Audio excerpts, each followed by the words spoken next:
England-Germany, always a massive occasion, and no different here this evening. And it's a very special occasion for Steven Gerrard tonight. Steven equals Bobby Moore's total of 108 caps for his country. Hats off to you, Steven. There's Steven's kit laid out there with his captain's armband. And if you follow me around, you can see all the boys' kit is laid out ahead of this evening's game. Really is a wonderful sight. And a wonderful sight is sitting over here. Do you like Steven Gerrard, a Liverpool and England legend? The one, the only John Barnes. How are you, John? Very good, thank you. Can you remember the first time you saw Steven Gerrard playing football? Yeah, it was strange because I remember training at Melwood and Michael Owen had just come to join the squad as a 16-year-old. And Steven had his injury problems. And I remember training, and then this tall, skinny, gangly kid with 10 to 2 feet he was always injured when he was younger. He had shin splints and he was walking around. God, that's what you did in the good old days when you were injured. You just walked around till you got fit. And I remember looking at this kid and Stevie Hire and a lot of players saying to me that boy, and we all knew Michael, and they said he is going to be the next sensation for Liverpool and England. So I never really saw him play because he was injured all the time. But to see what he's actually done has been incredible. But you know, at Liverpool they rated him so highly. But because of his injury problems that he had as a 14, 15-year-old, I unfortunately didn't get to see Steven play.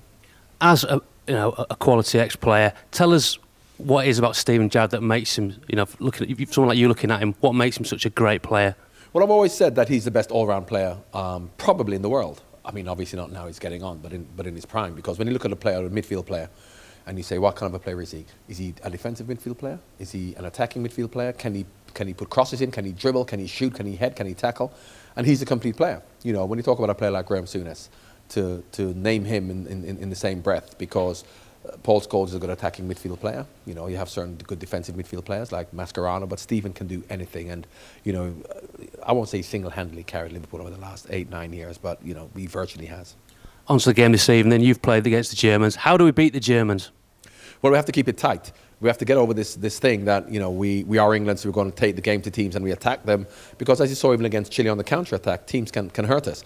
And what we have to start to do is we have to start to understand and recognise how important defensive midfield players are. So it's going to be an attacking team tonight, but I think the two central midfield players are going to be so important to protect that back four. We haven't got Fernand and Terry anymore, and it's a new back four, particularly the central defensive partnership, so we can't afford to have attacking midfield players who are just going to run away and leave them. So I think the two central midfield players will have to protect the back four, and we have to defend in numbers and try and catch them on the break with Sturridge and Rooney. Okay, very quickly, John, a prediction. I am going to go, particularly after the Chile game, for a 1-1 draw.